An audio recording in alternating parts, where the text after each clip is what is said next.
Because of why I search the deep through endless nights, no time to sleep. The call inside I can't deny. I'll find the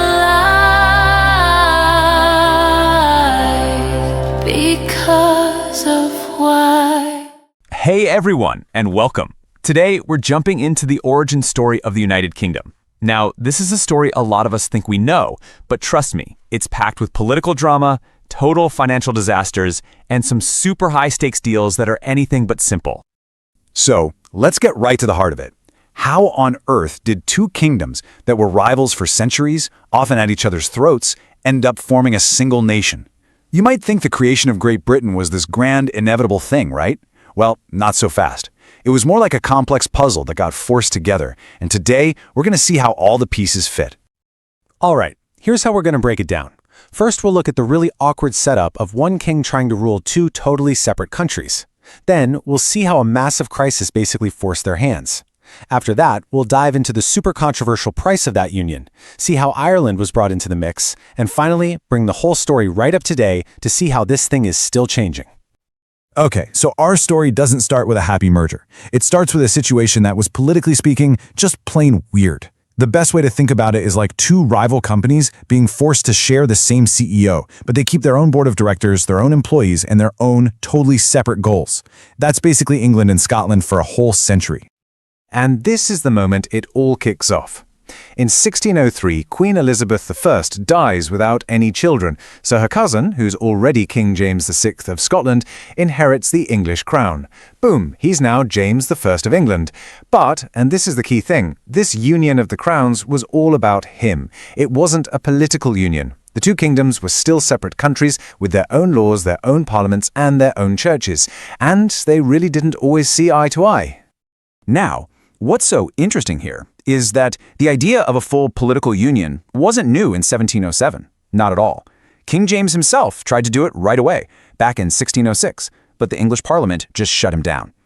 The idea kept popping up again and again over the next 100 years, but every single time it failed. There was just this deep, deep resistance on both sides to giving up their independence. And man, this quote from King James himself just says it all. He saw himself as the husband to the whole island, but he felt like he was a polygamist and husband to two wives. He desperately wanted to create this thing called Great Britain, but his two wives, England and Scotland, were just not ready to become one big family. It was a really shaky situation that somehow lasted for 100 years. So you gotta be asking, if this union idea failed for a century, what changed? Well, the answer in a word is crisis. We're talking pure, simple desperation and a whole lot of fear. This wasn't a sudden moment of brotherly love. It was two countries backed into a corner. And this is the absolute core of it. Both countries came to the table for completely different but equally urgent reasons. For Scotland, it was all about money, or the lack of it. It was about pure economic survival. For England, it was all about national security. They were terrified of what an independent and potentially hostile Scotland could do.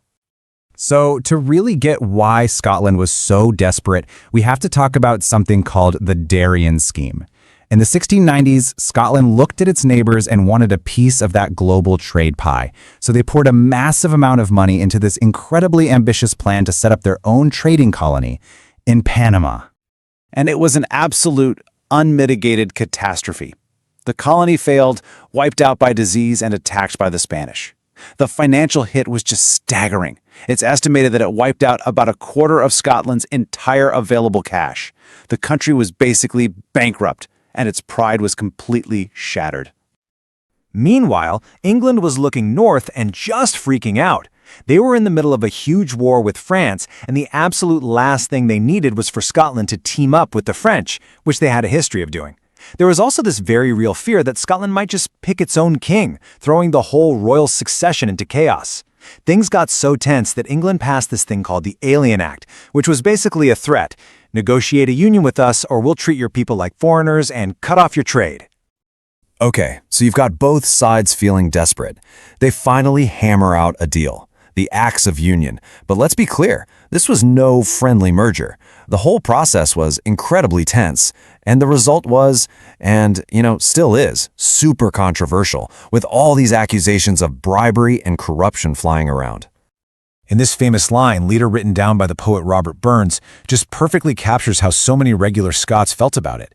There was this powerful feeling that their politicians had been bought off, that their country was being sold for a pile of English cash. There were actual riots in the streets of Edinburgh and Glasgow. This was not a popular deal. And when you look at the actual vote in the Scottish Parliament, you can kind of see why people felt that way. Yeah, it passed with 106 votes for it, but look at that, 69 votes against. That is a huge chunk of politicians who were dead set against it. This was not a unanimous decision by any means. So, what about that English gold? Well, this number right here is what was called the equivalent. It was a big chunk of money England paid to Scotland as part of the deal. Now, officially, it was to help Scotland cover its share of England's national debt.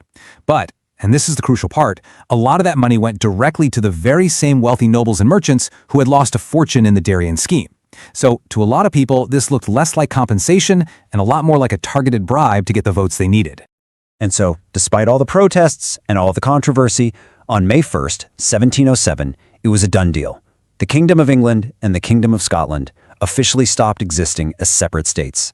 And in their place, the Kingdom of Great Britain was born. But hold on, the story doesn't end there. Fast forward about a century, and the new Kingdom of Great Britain is going to expand again, this time creating the United Kingdom. And as you're about to see, the reasons for bringing the Kingdom of Ireland into the fold, well, it's a strikingly similar story of crisis and security fears. I mean, just look at the parallels here. It's wild. You have a massive bloody rebellion in Ireland in 1798. This absolutely terrifies Britain, who's fighting for its life against Napoleon's France. The fears that Ireland could be a backdoor for a French invasion. At the same time, the ruling class in Ireland felt their power was threatened by the rebellion and figured their best bet was to tie themselves to the security of a bigger UK. Sound familiar?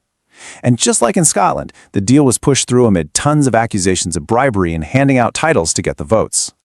And you can literally see this whole process in the flag itself. The first Union flag, from 1707, was just the English cross of St. George laid over the Scottish saltire of St. Andrew. Simple enough. Then, in 1801, when Ireland joins, they add the Irish saltire of St. Patrick, and that gives us the Union Jack that we know today. The flag itself is like a visual history of how this country was built. But here's the thing. Even after 1801, the shape of the United Kingdom wasn't set in stone, not by a long shot. The Union has never really been a static, finished thing. It's been constantly changing and even shrinking, right up to our own time. I mean, just look at the last 100 years. In 1922, after a War of Independence, most of Ireland left the Union. That's why in 1927, the country's official name had to be changed to the United Kingdom of Great Britain and Northern Ireland. And then, much more recently, in 1998, a lot of power was handed back, creating separate parliaments in Scotland, Wales, and Northern Ireland. So, that brings us to where we are today. The UK has this kind of complicated, almost federal structure. The four nations all share a monarch and the main parliament in Westminster, but they also have their own governments with different levels of power to run their own affairs. And, the exact nature of that relationship is still one of the biggest political debates in Britain today. So after more than 300 years of crises, of backroom deals, and constant evolution, we're left with this one big question. With all the ongoing debates about independence in Scotland and what happens with Northern Ireland, you have to wonder, is the final chapter in the story of the United Kingdom still to be written? What do you think? We've covered a ton of ground, from financial ruin all the way to modern-day politics. I'd love to know what part of this story surprised you the most. Let us know down in the comments.